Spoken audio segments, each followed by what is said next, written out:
Man, PAX is exhausting. But Shazam is coming out this week, and people seem to be very excited for it. The reviews are doing good. I'm excited for it. It looks to be another winner for DC films. Now, some of you might already know Shazam the character isn't exactly a household name in the superhero realm. Sure, people might have heard the phrase Shazam, but they might not know that it originated from this character. They might just think the movie is based on the phrase. Hell, there are actually people who think that this movie is a sequel to the Shaq movie Kazam, which it's not.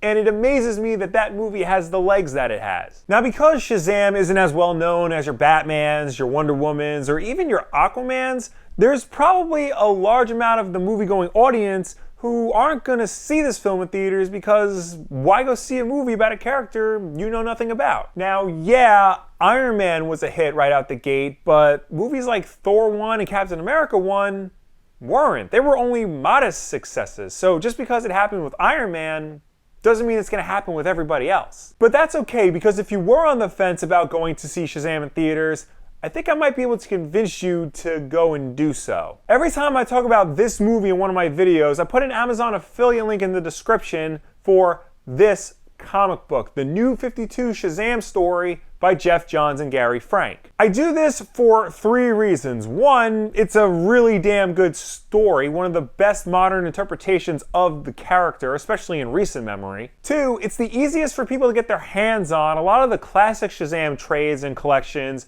are either out of print or sadly not carried by a lot of stores. And 3, I'm like 99% sure that the movie is solely based on this comic book. Seriously, like most of the trailers just look like live action versions of the panels of this comic. So let's take a look at this comic and see if we can learn anything about the upcoming Zachary Levi film. See if it can tell us anything about the movie before we go see it. And maybe it will convince some of the people who aren't sure to actually get up and go to the movies. I know that's a pain in the ass, but it's fun to go to the movies sometimes. Do it.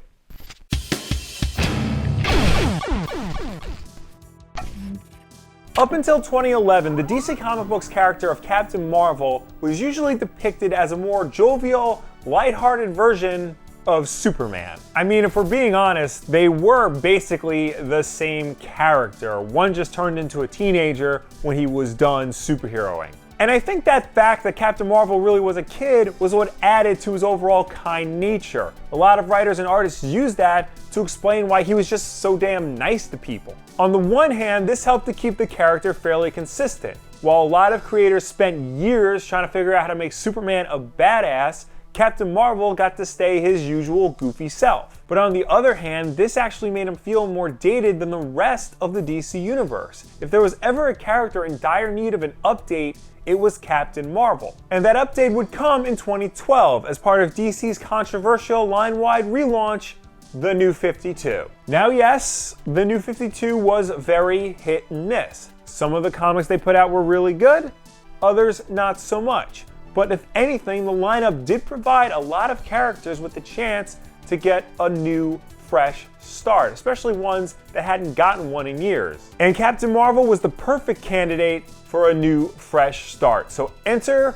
master comic book refresher himself, Geoff Johns. Along with frequent collaborator Gary Frank, Johns reinvented the character for the 21st century and that distinct way that he's done with Green Lantern, The Flash, and Aquaman. First things first, he would no longer be called Captain Marvel. There was already somebody using that title over at another company, but as Geoff Johns even put it, people often just called this character Shazam anyway, so they christened him Shazam officially. Second, his alter ego Billy Batson was no longer a happy-go-lucky orphan. He was now a tough street kid who was brought into a foster family that he really didn't want any part of. He basically cons his way into living with his new foster parents as a way of just having shelter. He's kind of a jerk to his foster brothers and sisters, and he's not afraid to beat people up if he feels it's necessary. Hell, even after the wizard Shazam gives him his powers, Billy doesn't realize the gravity of the situation. He uses his abilities to get revenge on a dickhead parent.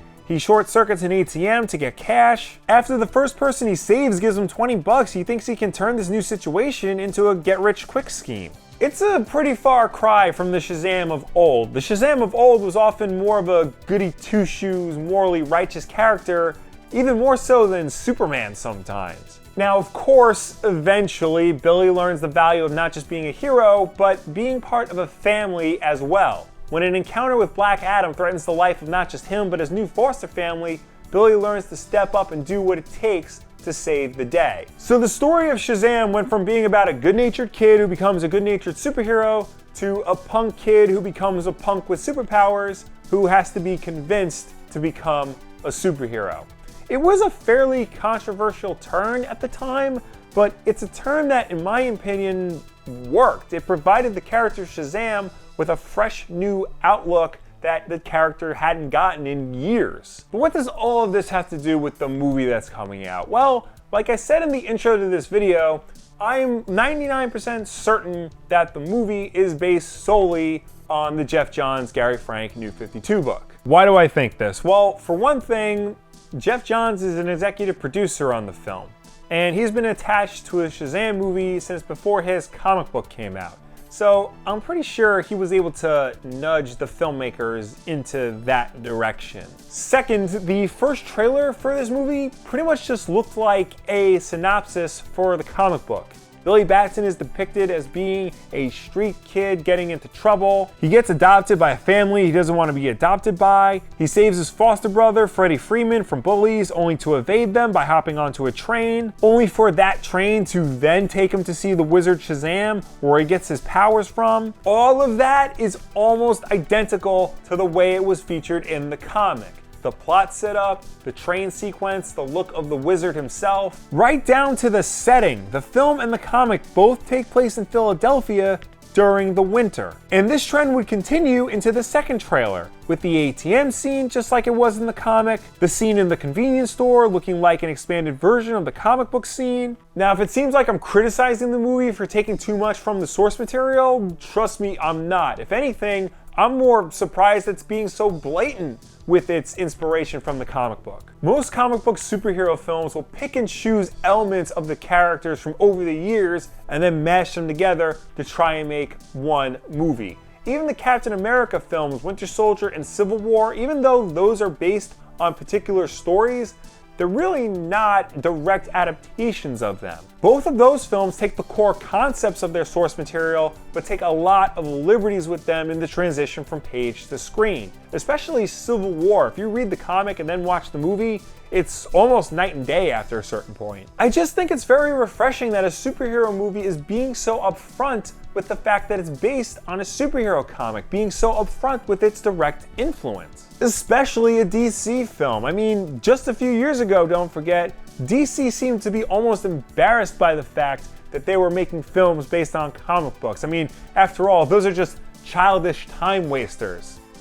Unless they're done by Frank Miller, because he's still cool apparently. Really, the only deviation from the source material that I can see in the Shazam trailers is with regards to the central antagonist. In the comic book, Black Adam was the primary villain, with Dr. Sivana acting more of his sidekick and accomplice. In the movie, Dr. Sivana is the primary antagonist, full stop, no Black Adam in sight. Now, officially, Dwayne Johnson has been cast by DC Films to be their Black Adam, and supposedly he's getting his own solo film to debut in first, and then maybe somewhere down the road, him and Zachary Levi's Shazam will have a punch-up. The only rationale I can think of for why they would want to go down this route is that The Rock wants to have his own starring vehicle first before he goes off to layeth the smacketh down on Shazam's candy ass.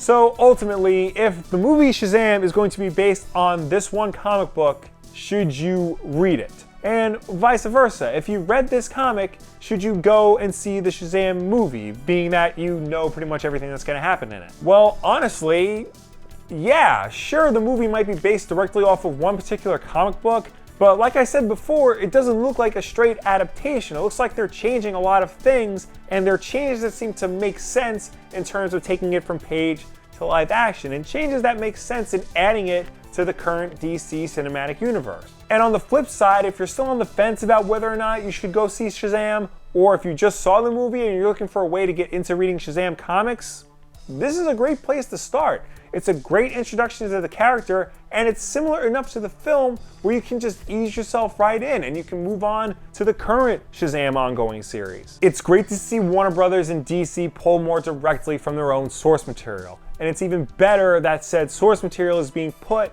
to good use. Rather than try to make Shazam something he's not for a movie, they're taking what already worked and running with it. It's a nice change of pace, and more superhero-based comic book films, more Marvel and DC films, should learn from this example. It's such a simple thing to do, and more comic book films, hell, more adaptations of popular things into movies should learn this one lesson from Shazam. Have you read the Jeff Johns and Gary Frank New 52 Shazam? Are you excited for the movie? Or are you going to check out one and then the other? Or are you on the fence about checking out one or the other? Or whatever. As long as it's related to Shazam, let me know down below or anywhere on the internet. Maybe you want to recommend some non-Jeff Johns Shazam stories. I know the Jerry Ordway Power of Shazam series from I think the 80s was very popular. And Jeff Smith, the creator of Bone, did a pretty good series called Shazam and the Monster Society or the something like that. That was good, even though I don't remember the title of it. I will, of course, put an Amazon link in the description to the Jeff Johns Gary Frank Shazam story, along with a